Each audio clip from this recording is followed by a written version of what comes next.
Вторая книга Паралипоменон, 7 глава. Вторая Паралипоменон, 7 глава, 12 стиха по 13.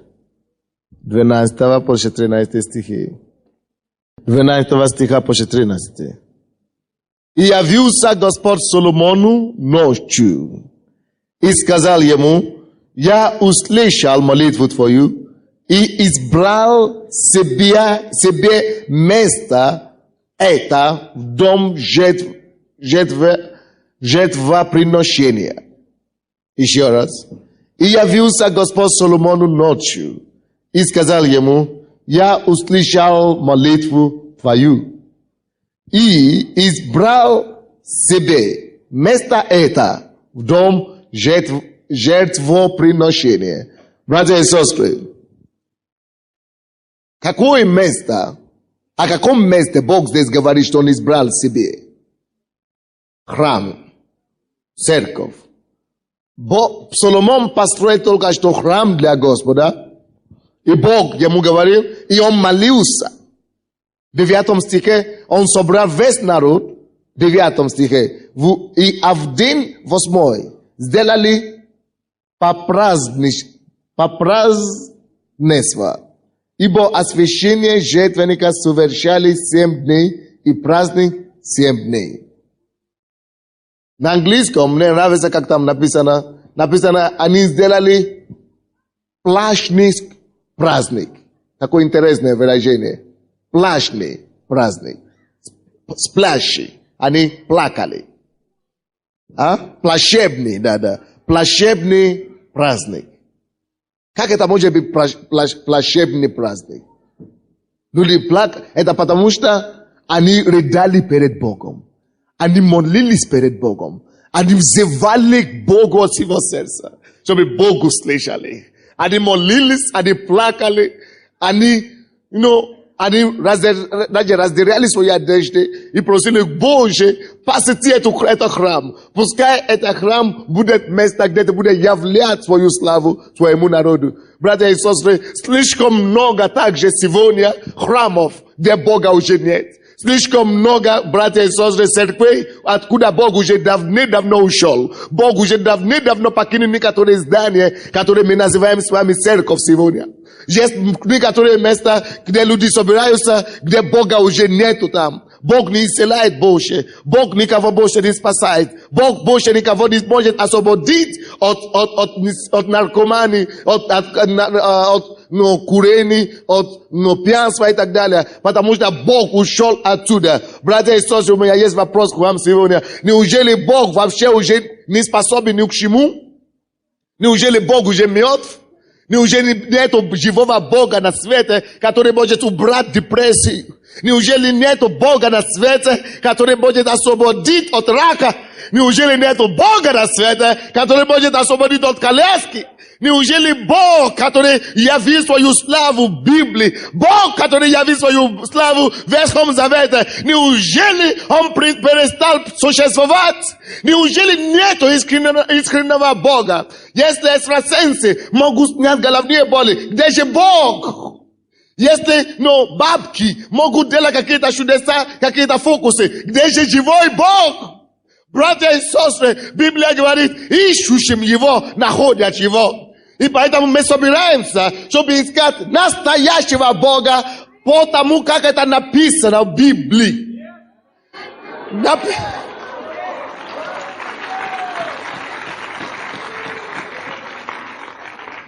Нам не нужно ходить в церковь только ради того, чтобы посещать церковь. Нам не нужно ходить в церковь, потому что так принято. Нам не нужно ходить в церковь больше, чтобы смотреть на картины и красоты здания. Нет, пора познать самого Бога. Пора попросить у Бога: Боже, яви себя мне. Если ты жив, яви себя мне. Если ты жив, прояви свою силу. Если ты жив, Боже, посети меня, посети мою жизнь. Я що говорить вам сегодня?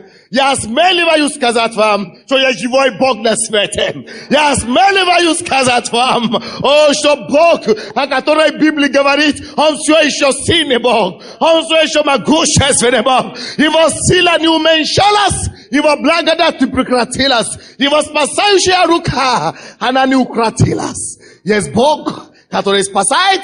Есть Бог, который исцеляет. Есть Бог, который освобождает. Есть Бог, который дает покой. Есть Бог, который приносит мир и радость в сердце. Есть Бог, который поднимает угнетенных. Есть Бог, который убирает депрессию. Есть Бог, который исцеляет болезни от недуги. Есть Бог, который способен сегодня. Есть Бог, который взывает слав с трона славы и говорит: я есть им, я есть им, я есть живущий, я есть тот, кто был вчера, я есть тот, кто я есть сегодня, и я не изменюсь завтра. Он живой Бог.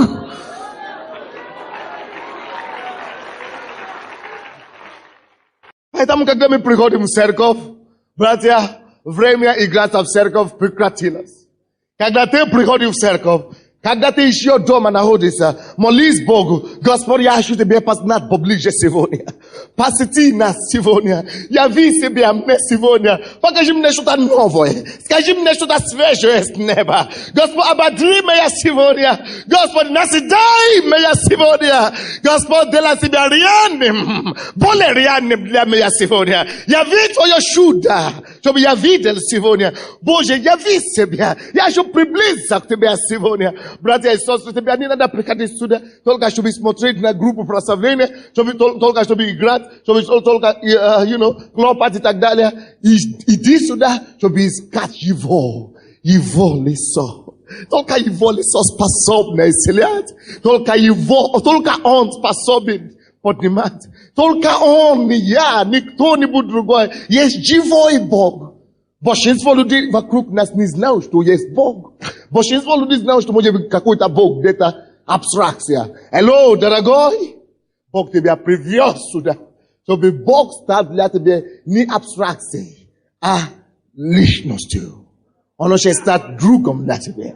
Он хочет стать утешителем для тебя. Он хочет стать помощником для тебя. Он хочет стать отцом, любящим отцом для тебя. Дорогой мой, забудь об этих эйфории, энергии, биополе. Бежи личность Бога.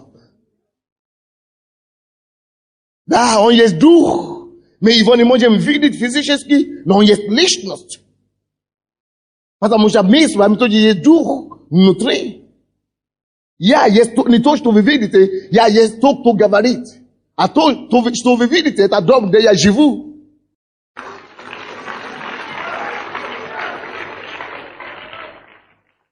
Некоторые из вас не поняли.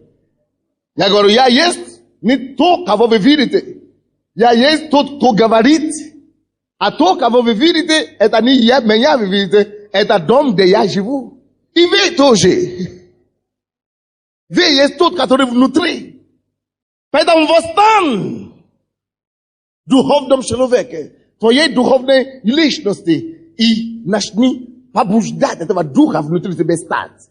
Начни открывать твои духовные глаза, чтобы начинать ощущать Бога больше. Ближе к себе и прикоснуться к Нему. Ближе обниматься с Ним, ходить с Ним, любить Его, выкладываться к Нему. О, так чудно ходить и знать Бога.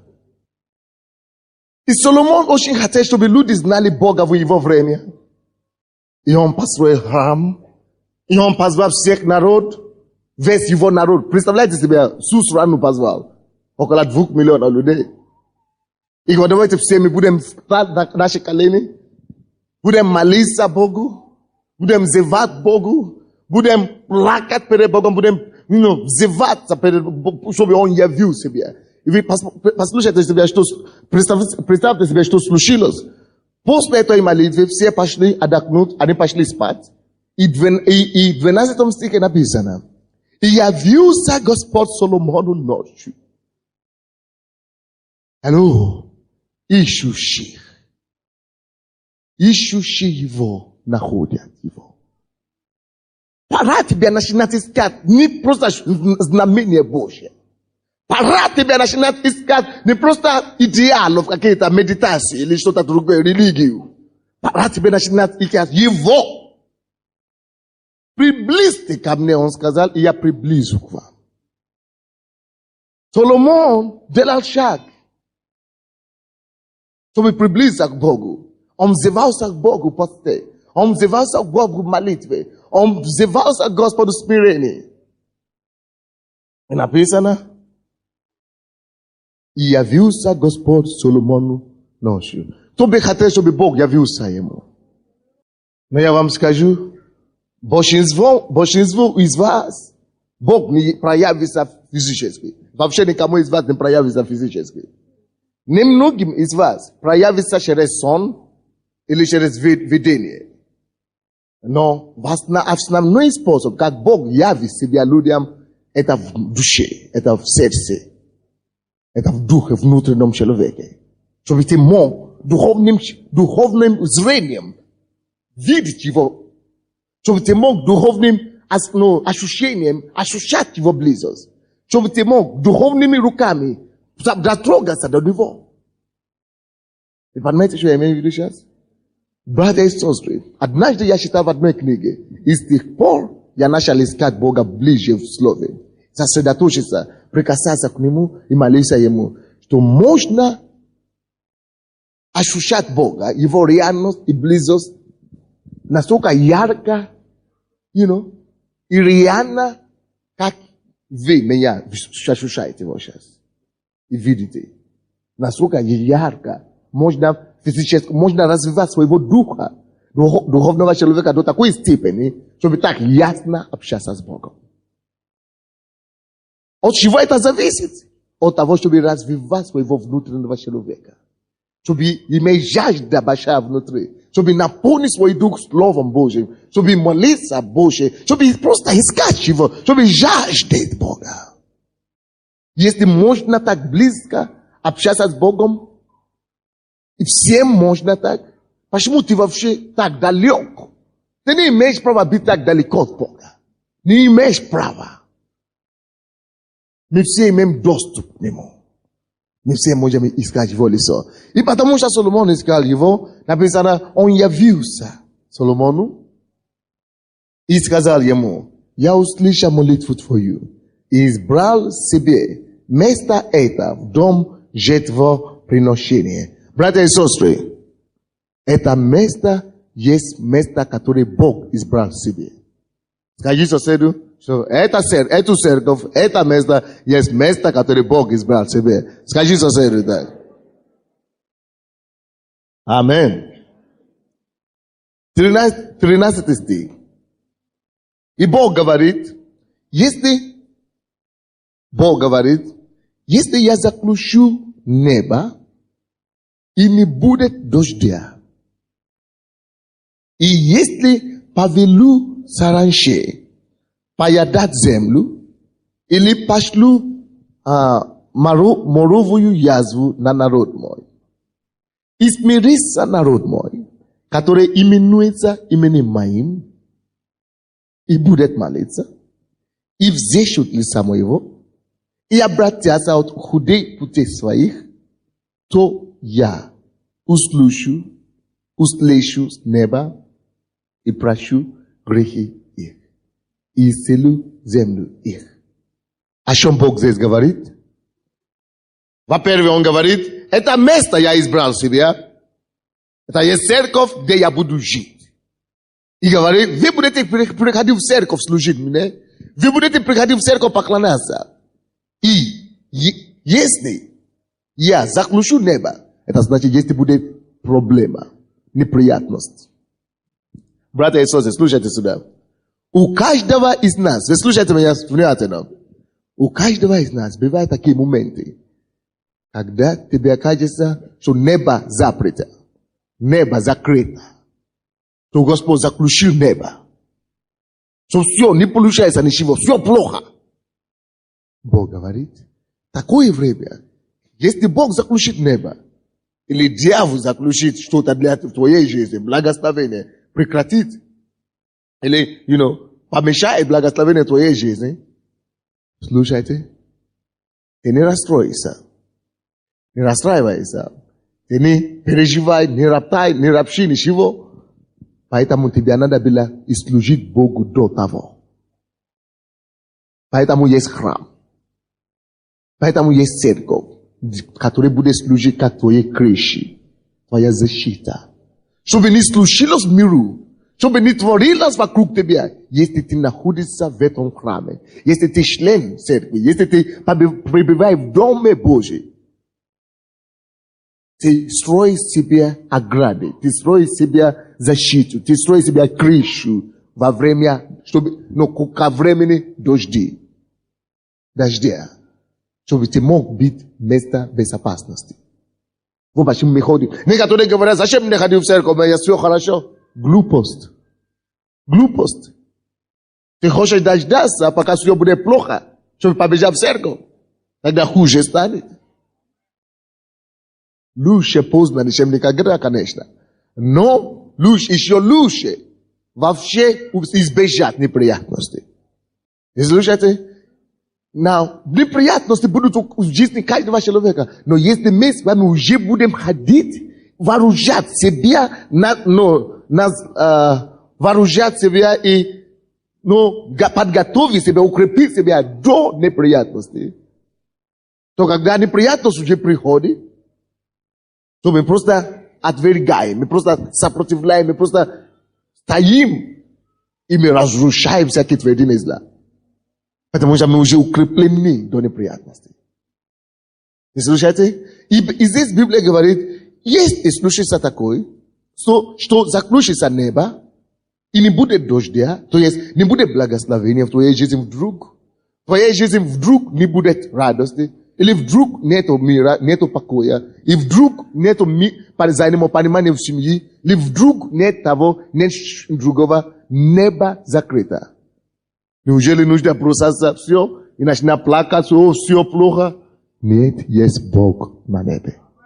Итак, если заключится небо, и если саранчи поедают землю, как это так? Как это саранчи может поражать землю? Братья, слушайте, бывают такие моменты, когда у тебя такое впечатление, что пожирающие пришли.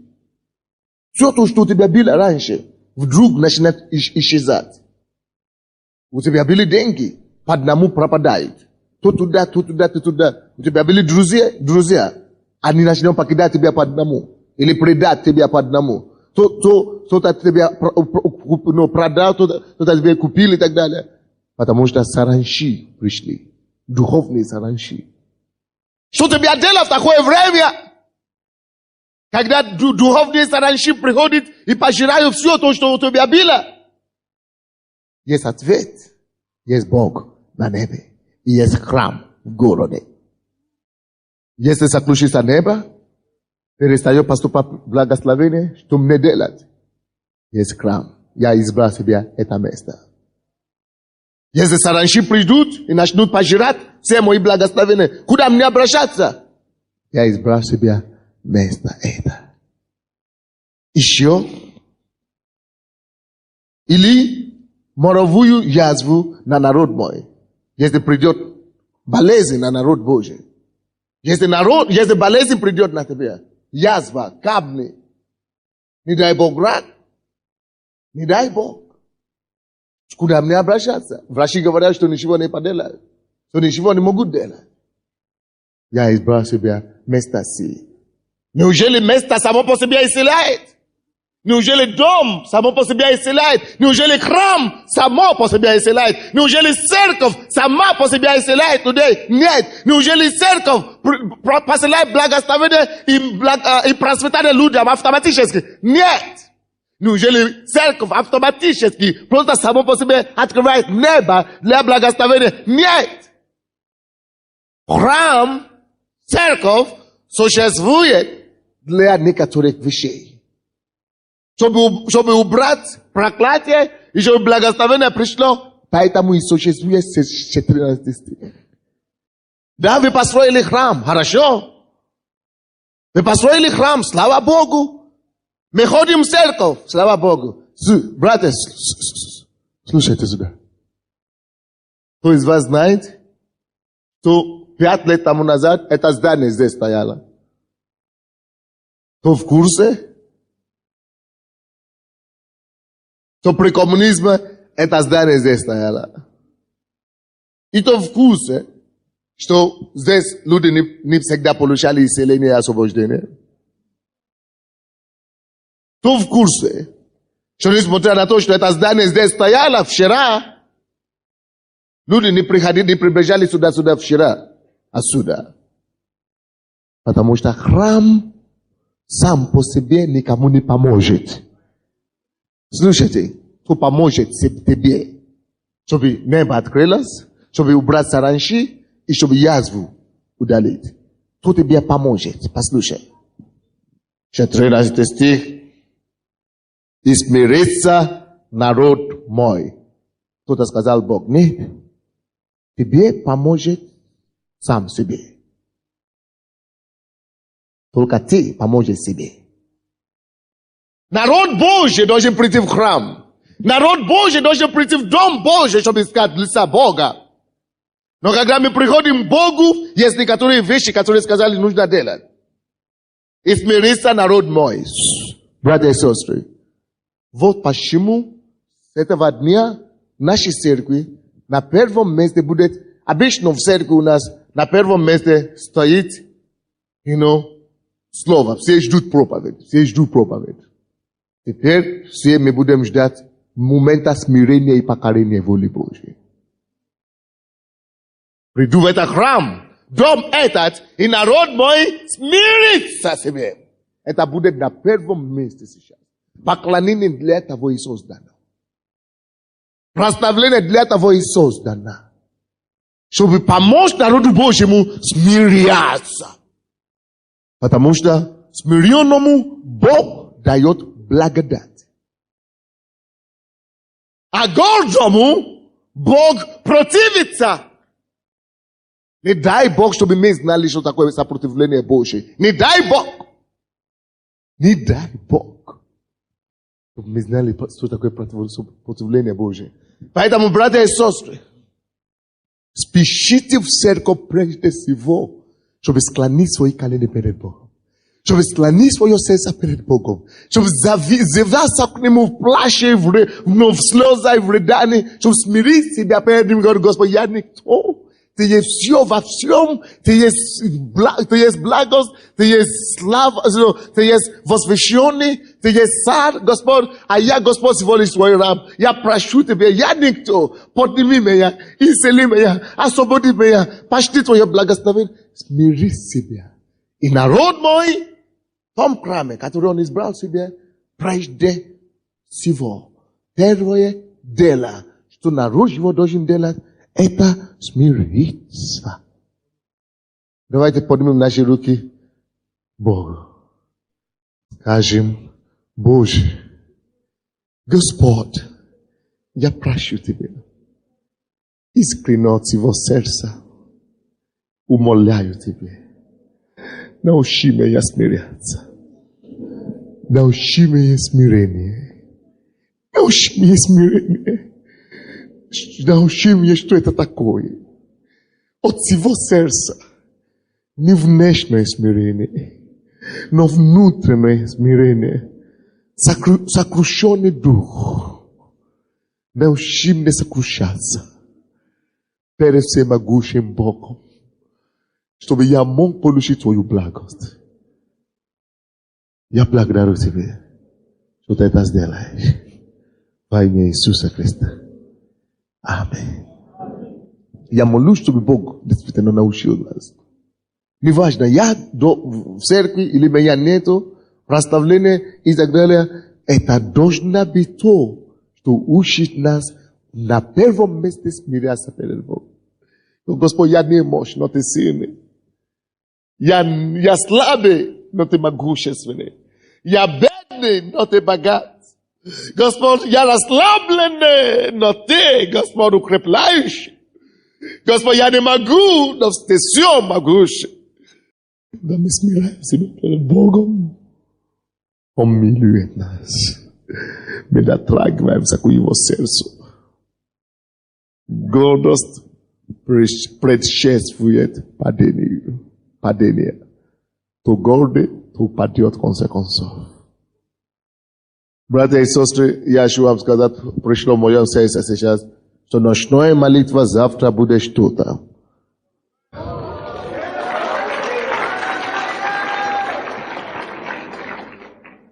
Найдите себе место там. Но первое, что нужно делать, говорит, и смириться, народ мой. В церкви первое, что мы будем делать, это научиться смиряться. Вы слышите? Первое наше дело в церкви – научиться смиряться. Дальше, и смириться, народ мой, который именуется именем моим, и будут молиться. Вторая вещь, что мы учимся делать в церкви, это молиться. Кто из вас знает, что храм в Ветхом Завете – это прообраз церкви Нового Завета? Научит нас. То, что там было, это в нашем примере. Люди, у кого зубы болят, особенно левой части зубы. You know? Пожалуйста, положите руку, Господь хочет исцелить вас. Левые части зубы, you know, это все. Пожалуйста, Господь, я прошу Тебя исцелить этих людей. Я повелеваю болям прекратиться. Я молюсь за сверхъестественное наполнение зубов, пломбы и так далее. Господь, я также молюсь, чтобы это правое ухо, которое беспокоит этого человека, открылось во имя Иисуса. Я повелеваю этому болью прекратиться в этом ухе. Во имя Иисуса. Первое, что мы делаем, когда мы приходим в Дом Божий, мы учимся смиряться перед всемогущим Богом, перед Создателем неба и земли. Второе, что мы делаем, второе, что мы научимся делать, мы молимся. Мы выкладываемся Богу. Мы отдаем все проблемы Ему. Все свои немощи, все то, что беспокоит нас, мы рассказываем Богу. И мы говорим: Господи, помоги мне. Я не могу, но Ты можешь. Молитва – это двухстороннее движение. Это как дорога с двухсторонним движением. Ты молишься, и внутри тебя, в твоем духе, ты слышишь, что Он тебе скажет. Иногда Он тебе скажет непосредственно. Вот почему мы слушаем Слово Божие. Иногда через проповедь Он проговорит тебе. Сначала в церкви, что мы делаем? Смираемся. Во второе, что мы делаем в церкви? Молимся. И взыщут лица моего. Что мы делаем третий? Взыскаем лица Господа.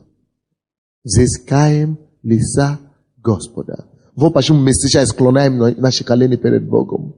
Вот почему мы плачем и рыдаем, потому что мы хотим Его знать. Если ты будешь ходить в церковь всю жизнь, хоть 30 лет, хоть 60, ну, даже живи в церковь, если хочешь, и не будешь знать Его, не будешь взыскать Его лица, ты проиграл. Есть массу людей, которые ходят в церковь, чтобы искать руки Бога. Что я могу от Него получить, что Он мне может дать? Руки Бога ищут. Исцеление, пришел за исцеление, руки Бога ищут. Пришел за благословение, руки Бога ищут. Пришел за что? За другое, это руки Бога. Но что Библия говорит, что мы будем взыскать? Лица Его взыскать. И взыщут лица моего. Заметьте себе, это третье, что мы приходим в церковь делать, это взыскать Его. Именно искать. Даже в храме искать. Как это так, искать? Я думал, что Он уже здесь. Да. Он уже здесь. Но проявляется Он тем, которые ищут Его лицо. Ты можешь стоять здесь, слушайте, братья и сестры. Вы можете быть в одном зале, Бог благословляет одного, вот они сидят рядом, да? Посмотрите, вот сидят рядом. Бог посещает одну, благословляет ее, посещает ее, дает исцеляет, дает все. А та, если она будет просто такая вот равнодушная, она даже ничего не будет ощущать. Она вообще будет себя чувствовать ужасно, как будто она вообще не в церкви. Или она будет думать о чем-то другом вообще. Потому что она не ищет лица. Вот что. Поэтому, когда люди склоняют свои колени и взывают Господу, а ты смотришь по сторонам, а что там, кто-то говорит интересно, что-то. Сиди там. Давай, продолжай. Продолжай. Пока дьявол тебя не даст по голове.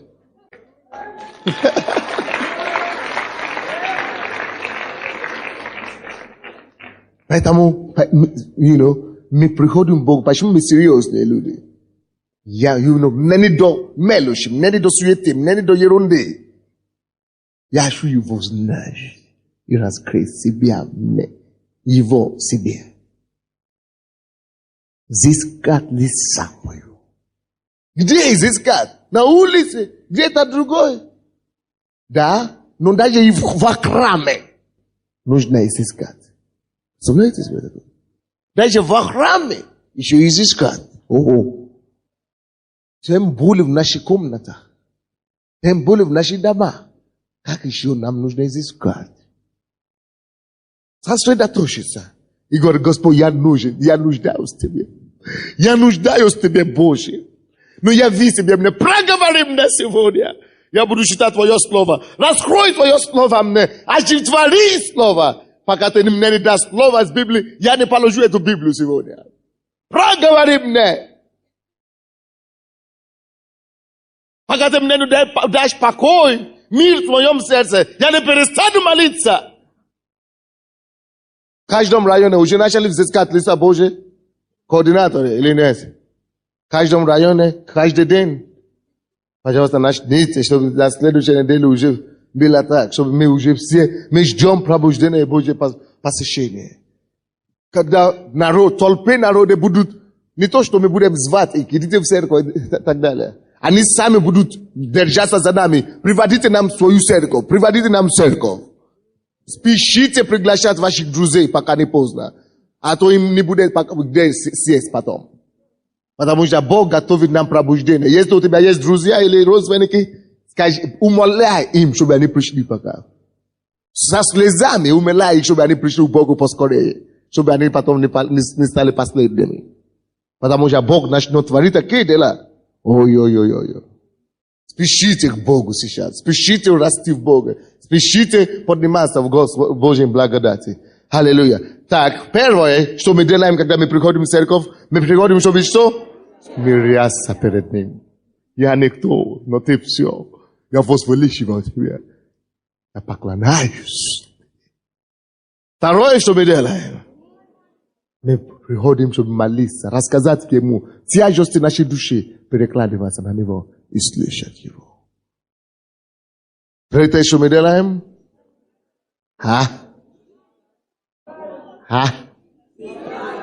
Взыскать. Именно взыскать.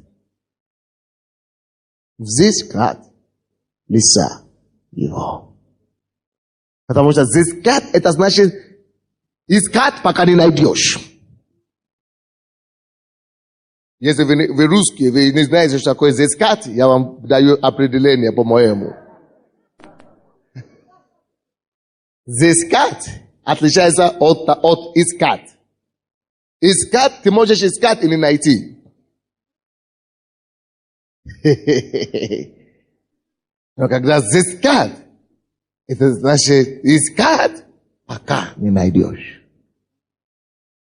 Именно взыскать лица Господа. Это третье, что мы приходим в церковь. А потом обратиться от худых путей своих. От худых путей своих. От грешных путей своих.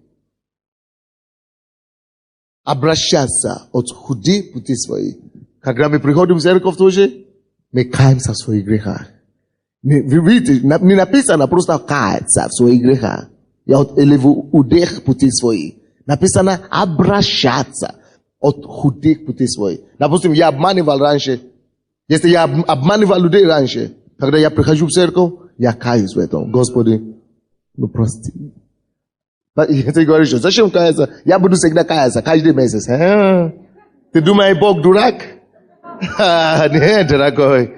Бог поругаем не бывает. Будь серьезный. Вот что значит покаяться в том, что ты вообще этим занимался. А потом обращаться. Что значит обращаться? Допустим, я шел этим путем, грешным путем. Если я пришел к Богу, прости меня больше. Я больше не буду все обращаться. От грешного пути по пути праведности теперь. Обращаться от худых путей своих. Если не получается, обращайся, пока не получится. Проси у него помощь, он поможет тебе. Вы поняли? Обращаться от худых путей. У каждого есть, каждый знает, насколько что он на самом деле внутри. Вы знаете, кроме вас, есть кто-то, кто еще знает. Полностью, от А до Я, 100% все. Что там скрывается у вас, он знает.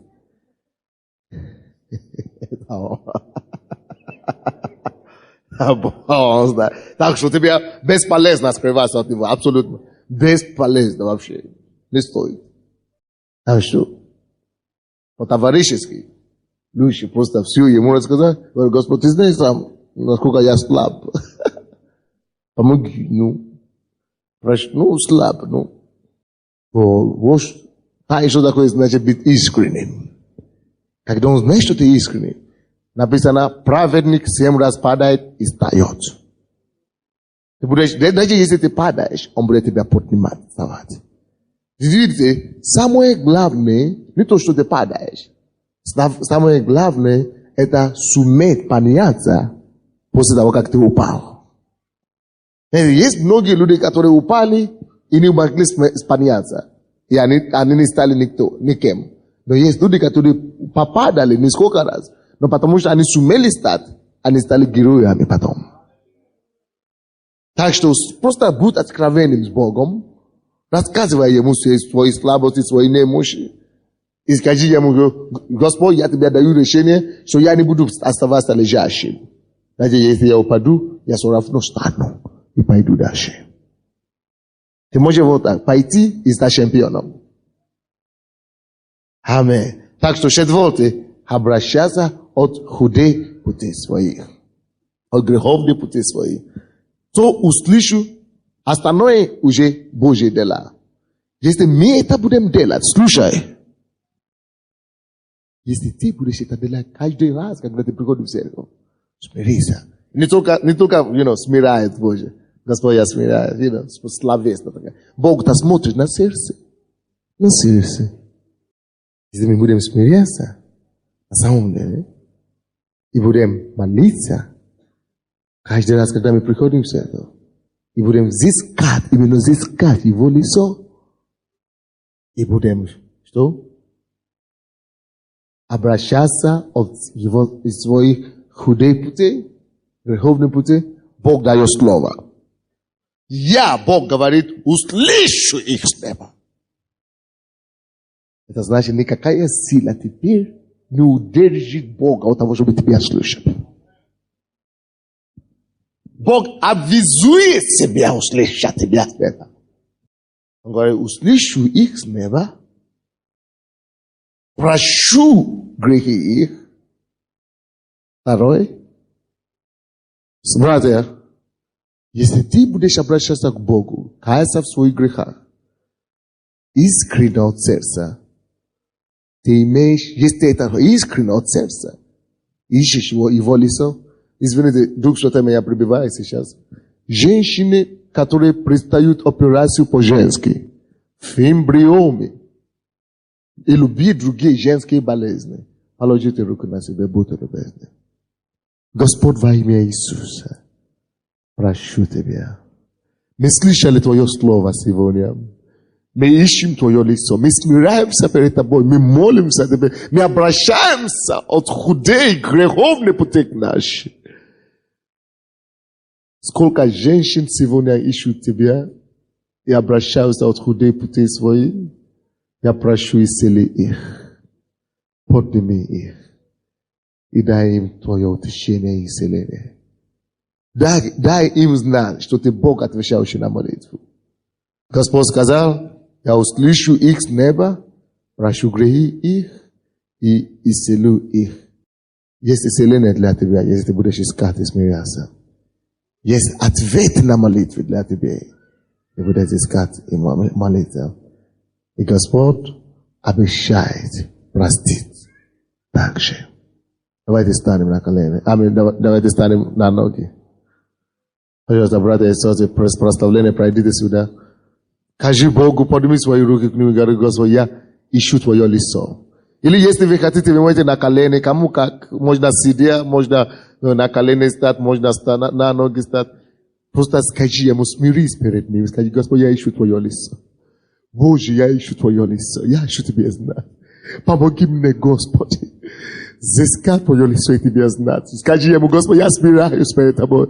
Написано, и смирится народ мой. И смирится народ мой.